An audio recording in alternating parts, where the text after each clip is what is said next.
Hi hello வணக்கம் and welcome to kitchen to cleaning. இது நம்மளோட தேர்டு விலாகு. இன்றைக்கி நம்ம பார்க்க போகிற இந்த விலாகு கண்டிப்பாக உங்களுக்கு இன்ட்ரெஸ்டடாகவும் அண்ட் பாசிட்டிவாகவும் இருக்கும்னு நான் நம்புகிறேன். எல்லோரும் ரொம்ப ஹாப்பியாகவும் சந்தோஷமாகவும் எப்போவுமே இருக்கணும். வழக்கம் போல் நம்ம ஒரு ரெசிபியோடு ஸ்டார்ட் பண்ணலாம். நான் இன்றைக்கி புளி சாத பொடி எப்படி பண்ணுறதுன்னு தான் ஷேர் பண்ணியிருக்கேன். இது ஒரு 1/2 கேஜி ரைஸுக்கு நீங்கள் யூஸ் பண்ணிக்கலாம். தனியாக எடுத்திருக்கேன். முதல்ல ஒரு 4 ஸ்பூன் தனியா, முழு மல்லின்னு சொல்லுவாங்க இல்லையா, அது. அப்புறம் 2 ஸ்பூன் கடலைப்பருப்பு, 1 ஸ்பூன் மிளகு, 1/2 ஸ்பூன் ஜீரகம். அடுத்தது காஞ்ச மிளகாய் ஒரு 5லேருந்து 6 எடுத்திருக்கேன். உங்கள் காரத்துக்கு ஏற்ற மாதிரி பார்த்துட்டு எடுத்துக்கோங்க. இது நாட்டு மிளகாய் நல்ல காரம் இருக்கும். நீங்கள் எந்த மிளகாய் யூஸ் பண்ணுறீங்களோ அதுக்கு ஏற்ற மாதிரி எடுத்துக்கணும். ஏன்னா மிளகு வேறு நம்ம சேர்த்துருக்கோம். ஸோ காரம் பார்த்துட்டு நம்ம காஞ்ச மிளகாய் சேர்த்துக்கணும்.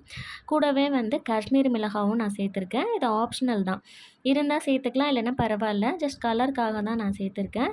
இப்போ இது எல்லாத்தையும் நல்லா செவக்க நம்ம வறுத்து எடுத்துக்கணும். இந்த மல்லி, மிளகு, ஜீரகம்லாம் நல்லா வறுப்பட்டு சூப்பராக ஒரு வாசம் வரும். அது வரைக்கும் நல்லா வறுத்து எடுத்துகிட்டு அதை தனியாக எடுத்து வச்சுருங்க. இப்போ அதே பேன்லேயே கொஞ்சமாக புளி எடுத்துகிட்டு அது கூடயே கருவேப்பிலை ரெண்டுத்தையும் நல்லா ட்ரை ஆகிற அளவுக்கு வறுத்து எடுத்துக்கணும்.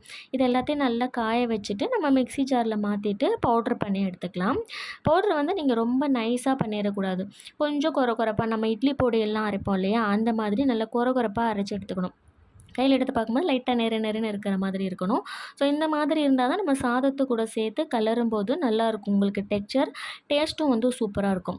இதை நான் ஸ்டோர் பண்ணி வச்சுக்கிறேன். திரும்ப நான் இதை எப்படி புளி சாதத்துக்கு கலரும் போது புளி பேஸ்ட்டு காய்ச்சுறேன் அப்படின்றத நான் உங்களுக்கு காட்டுறேன். இது ஒரு டைம் நம்ம யூஸ் பண்ணிக்கலாம். இப்போ இது தாளிப்புக்கு நான் 3 ஸ்பூன் எண்ணெய் சேர்த்துருக்கேன். நல்லெண்ணெய் இருந்தாலும் எடுத்துக்கலாம், உங்களுக்கு டேஸ்ட்டு சூப்பராக இருக்கும். எண்ணெய் நல்லா காஞ்சதும் இதில் கடுகு, உளுத்தம்பருப்பு, கடலைப்பருப்பு, வேர்க்கடலை இருந்ததுன்னா வேர்க்கடலை நிறைய சேர்த்துக்கோங்க, நல்லாயிருக்கும் சாப்பிடும்போது. இது கூடவே கருவேப்பிலை, மஞ்சள் தூள் எல்லாமே சேர்த்துட்டு நல்லா கலந்துக்கோங்க. இப்போ இந்த பவுடரை நம்ம சேர்த்துக்கணும். நம்ம அரிசி எவ்வளோ எடுத்துக்கோமோ அதுக்கேற்ற மாதிரி பார்த்துட்டு சேர்த்துக்கோங்க. மொத்தமாக சேர்த்துட்டிங்கனாலும் உங்களுக்கு ஃப்ளேவர் ஜாஸ்தி ஆகிடும். ஸோ ஒரு 4 ஸ்பூன் நான் எடுத்திருக்கேன். நான் 2 கப் அரிசி எடுத்திருக்கேன். ஒரு 1/2 கேஜி இருக்கும்.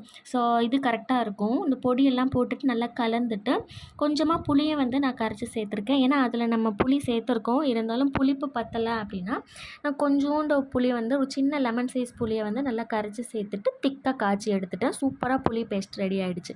இது அப்படியே நீங்கள் சுட சுட சாதத்தை கூட கிளறி சாப்பிட்டிங்கன்னா சூப்பராக இருக்கும் புளி சாதம். ட்ரை பண்ணி பார்த்துட்டு எப்படி இருந்துச்சுன்னு எனக்கு சொல்லுங்கள். இது தேர்ஸ்டே ஆஃப்டர்நூன் எடுத்த விலாகு. இது மேட்டு க்ளீன் பண்ணுறதுக்காக நான் பக்கெட்டில் பாதி சுடு தண்ணியும் பாதி நார்மல் தண்ணியும் எடுத்திருக்கேன். நார்மல் வாட்டர் எடுத்திருக்கேன். ஸோ இந்த மாதிரி எடுக்கும்போது உங்களுக்கு தண்ணி நல்லா வார்மாக இருக்கும். மேட்டு சீக்கிரமாக ஊறும், அழுக்கு நல்லா போகும்.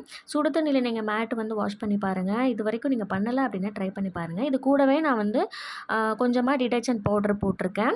ஏரியல் சர்ஃப் எக்ஸல் ஏதோ ஒன்று போட்டுக்கோங்க. ஒரு அரை லெமன் புழிஞ்சிருக்கேன். லெமன் ஃப்ரெஷ்ஷாக தான் இருக்கணுன்ற அவசியம் இல்லை. இப்போ காஞ்சி போன லெமன் நீங்கள் வச்சுருந்தா கூட அதை யூஸ் பண்ணிக்கலாம். கட் பண்ணிவிட்டு பாதி வச்சுருந்தீங்க அப்படின்னாலும் அதை யூஸ் பண்ணிக்கலாம். லெமன் புளியும் போது உங்களுக்கு ஸ்மெல் நல்லாயிருக்கும், பேட் ஸ்மெல் வராது. அதனால் நான் போட்டிருக்கேன், இல்லைனாலும் பரவாயில்ல. இப்போ இதை நம்ம நல்லா ஒரு 1/2 அன் ஹவர் ஊற வச்சுக்கணும். சுடு தண்ணி போட்டிருக்கோம்ல, அதனால் ஒரு 1/2 அன் ஹவர் ஊற வச்சிங்கன்னா அழுக்கு எல்லாமே சூப்பராக வந்துடும். அதுக்கப்புறமா நீங்கள் எடுத்துகிட்டு கையில் வாஷ் பண்ணாலும் சரி, இல்லை மிஷினில் போட்டாலும் சரி, உங்களுக்கு அழுக்கு நல்லாவே வந்துடும். ஆனால் இதை நீங்கள் 2 டைம் நல்லா தண்ணியில் முக்கி எடுத்துகிட்டு போடுங்க. அழுக்கு அப்படியே இருக்கும். அப்புறம் உங்களுக்கு மிஷின் வேஸ்ட்டாக போயிடும். கையில் துவைக்கிறதா இருந்தால் பிரச்சனை இல்லை, நல்லா ஈஸியாக துவைச்சிடலாம். நீங்கள் ஒரு டைம் சோப்பு போட்டு நல்லா ப்ரஷ் போட்டு தேய்ச்சிட்டிங்கன்னா அழுக்கு சூப்பராக போயிடும். இப்போ இதில் பார்த்தாலே தெரியும் தண்ணி என்ன கலரில் இருக்குது அப்படின்ட்டு. அவ்வளோ அழுக்கு. நம்ம சுடு தண்ணியில் ஊற வச்சதுனால சீக்கிரமாக நமக்கு அழுக்கு நல்லா ஊறி வந்துடும். அடியில் பார்த்திங்கன்னா அவ்வளோ மண் இருக்கும். நான் காட்டுறேன் பாருங்கள், பக்கெட்டில் ஃபுல்லாமே. இது எல்லாத்தையுமே நல்லா நான் வாஷ் பண்ணிவிட்டு ட்ரை பண்ணிவிட்டு மேலே மாடியில் போயிட்டு காய வச்சுட்டேன். நான் காட்டுறேன் எப்படி இருந்துச்சு அப்படின்ட்டு.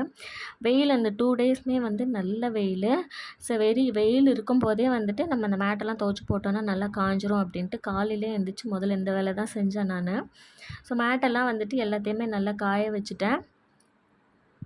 ஒரு 90 to 95% நமக்கு அழுக்கு சூப்பராகவே போயிடும். இதை முடிச்சுட்டு இந்த அரிசி ஃபுல்லாக பூச்சி வந்துடுச்சு. எப்படி தான் பூச்சி வருதுன்னே தெரிய மாட்டேங்குது. நல்ல ஏர்டைட் டப்பான்னு தான் சொல்லி வாங்குறாங்க, ஏர்டைட் டப்பான்னா போட்டு வைக்கிறாங்க. ஆனால் பார்த்தா எல்லாமே வண்டும் பூச்சியுமாக இருக்குது. சரி, வெயில் இருக்கும்போது இதையும் காய வச்சிடலாம் அப்படின்ட்டு அதை அரிசியெல்லாம் நல்லா காய வச்சு எடுத்துட்டேன்.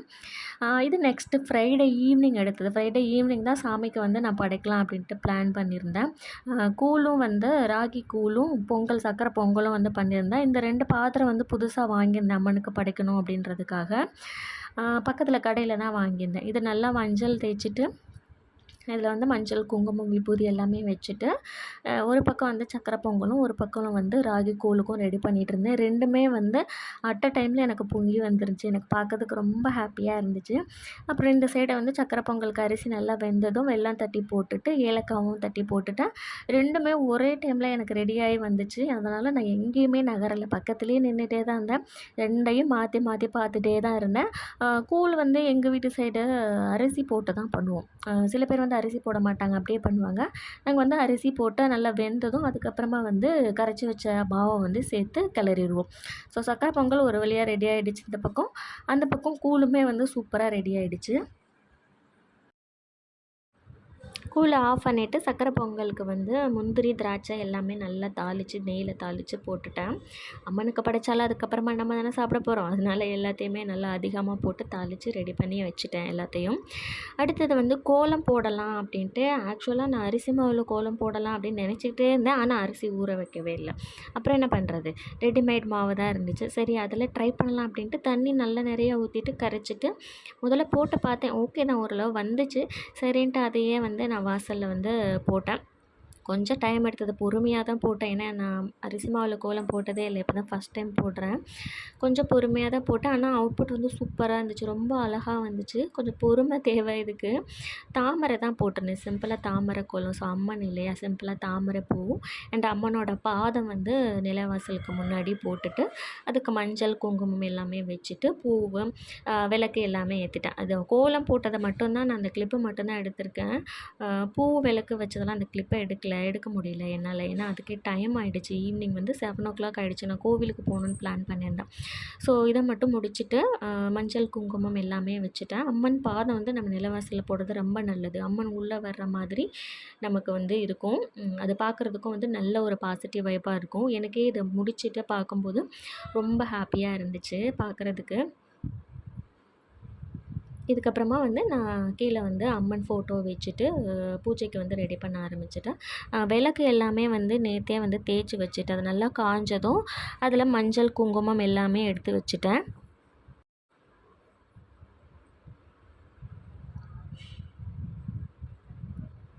இந்த பிளேட் வந்து மண் விளக்கு, அகல் விளக்கு வந்து வைக்கிறதுக்காக வாங்கியிருந்தேன் 2 பிளேட். இது நார்மல் ஸ்டெயின்லெஸ் ஸ்டீல் தான்.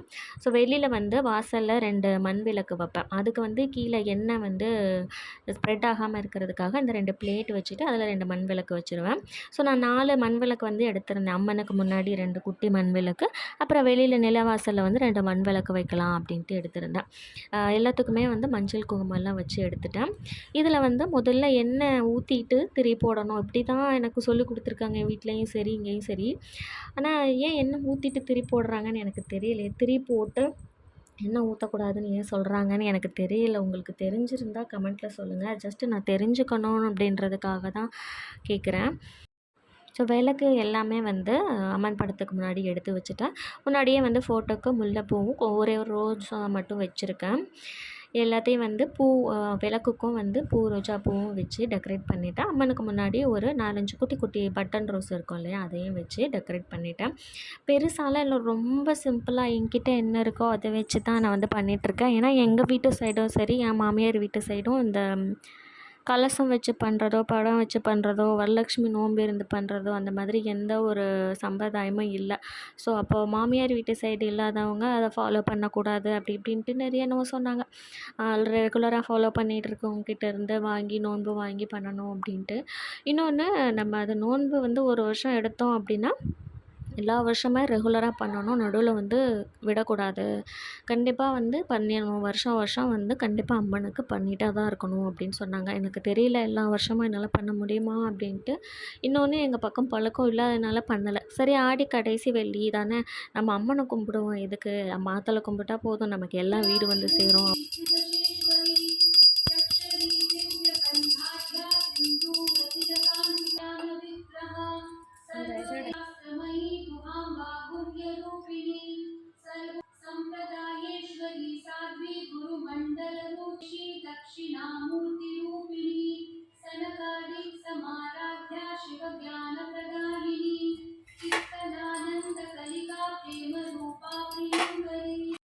பூஜை எல்லாம் நல்லபடியாக ரொம்ப சிம்பிளாக, ஆனால் எனக்கு மனசுக்கு ரொம்ப நிறைவாக நான் பண்ணி முடிச்சிட்டேன். எந்த ஒரு ஃபங்க்ஷனோ பூஜையோ எதுவாக இருந்தாலும் எனக்கு எப்படி மனசு நிறைவாக இருக்கோ அப்படி தாங்க நான் பண்ணுவேன். அடுத்தவங்க பண்ணுறாங்க இல்லை அவங்க நினைப்பாங்கன்றதுக்காகலாம் நான் எதுவுமே பண்ண மாட்டேங்க. எனக்கு எது கரெக்டுன்னு தோணுதோ, எப்படி அம்மனுக்கு பண்ணணுமோ மனசார அதை தான் நான் பண்ணுவேன். அதுதான் எனக்கு திருப்தி. ஓகே, இது அடுத்து நெக்ஸ்ட் டே வந்து சாட்டர்டே வந்து மீஷோவில் இந்த பாக்ஸ் செட்டு வந்து நான் ஆர்டர் பண்ணியிருந்தேன். ஏர்டைட் பாக்ஸ் தான், பிளாஸ்டிக் தான். இது ஆக்சுவலாக காம்போ பேக்கில் இருந்துச்சு. 500 கிராம்ஸ் வந்து 6 அண்டு 1100 கிராம்ஸ் வந்து 6 இருந்துச்சு. ஆக்சுவலாக 1 கிலோ அப்புறம் அரை கிலோ இது ரெண்டும் சேர்த்து காம்போவாக வந்து 450 460 சம்திங் இருந்துச்சு. நான் லிங்க் வந்து டிஸ்கிரிப்ஷனில் கொடுக்குறேன், செக் பண்ணி பாருங்கள். பிளாஸ்டிக் வந்து நல்லா ஹை குவாலிட்டியாக தான் இருக்குது. பிளாஸ்டிக் வந்து எதுவுமே வந்து உடையிற மாதிரி தெரியல, அவ்வளோ ஈஸியாக நல்லாயிருக்கு டப்பா. பட் மூடி தான் எனக்கு கொஞ்சம் லூஸாக அந்த மாதிரியே ஃபீல் ஆச்சு. இந்த ஒரு இதுக்கு மட்டும் அப்படி இருக்கா என்னன்னு தெரியல, மற்ற இதுக்கு எல்லாமே ஓகே தான். நல்லா ஃபிட்டாக தான் இருந்துச்சு, பார்க்குறதுக்கும் நமக்கு நல்லா கிளியராக இருந்துச்சு. ஸோ உள்ளே என்ன திங்ஸ் வச்சுருக்கோம் அப்படின்றது ஈஸியாக நம்மளால் பார்த்தோன்னே கண்டுபிடிக்க முடியும். எது இல்லைன்றதையும் பார்த்து நம்மளால் ஃபில் பண்ணி வச்சுக்க முடியும். ஸோ அந்த 1 கிலோ இருக்கிறது எல்லாத்துலேயும் நான் பயிறு எல்லாமே எடுத்து வச்சுக்கிட்டேன். தட்டைப்பயிறு, பாசிப்பருப்பு, சுண்டல், கருப்பு சுண்டல், வெள்ளை சுண்டல், இந்த மாதிரி எல்லாத்தையுமே நான் போட்டு வச்சுக்கிட்டேன். இதுக்கு முன்னாடியே வந்து ஆக்சுவலாக என்கிட்ட துவரம்பருப்பு, பாசிப்பருப்பு, கடலைப்பருப்புக்கெல்லாம் தனியாக ஒரு பாக்ஸ் வச்சுருக்கேன். ஸோ இதெல்லாம் தான் இல்லாமல் ஹார்லிக்ஸ் டப்பா, பூஸ்ட் டப்பாலாம் போட்டு வச்சுருந்தேன். சரி, அதையே எத்தனை வருஷத்துக்கு தான் யூஸ் பண்ண முடியும், 5 6 வருஷம் ஆச்சு, இன்னமும் நான் அந்த ஹார்லிக்ஸ் டப்பா, பூஸ்ட் டப்பா தான் போட்டுட்ருக்கேன். சரி, அந்த பிளாஸ்டிக்லாம் ஓரளவுக்கு தானே ரீயூஸ் பண்ண முடியும்னு சொல்லிவிட்டு அதெல்லாம் தூக்கி போட்டுட்டு அதுக்கெல்லாம் தனியாக இந்த பாக்ஸை வந்து நான் வாங்கிட்டேன். சரி, செட்டாக வரும்போது நமக்கு தானே பெனிஃபிட் அப்படின்னு சொல்லிவிட்டு ஸோ அந்த பெருசு எல்லாத்துலேயுமே நான் வந்து இருக்கிற பயிறு எல்லாத்தையுமே போட்டு வச்சுட்டேன். இந்த சின்ன பாக்ஸஸில் வந்து கொஞ்சம் அவல், சத்து மாவு கஞ்சி அந்த மாதிரி பாப்பாவுக்கு யூஸ் பண்ணுறது எல்லாத்தையுமே நான் அதில் போட்டு வைக்கலாம் அப்படின்னு தான் பிளான் பண்ணியிருந்தேன். ஸோ கம்மியாக தான் இருக்குது, எதுவுமே நான் வந்து திரும்ப இன்னும் போய் வாங்கலை. என்ன இருக்கோ அதை மட்டும் போட்டு வச்சுருக்கேன். இதை ஃபில் பண்ணோன்னா நமக்கு 1 கிலோ தாராளமாக பிடிக்குது, எக்ஸ்ட்ராவும் நம்ம போட்டுக்கலாம். அதான் 1100 கிராம்ஸ் அப்படின்னு போட்டிருந்தாங்க.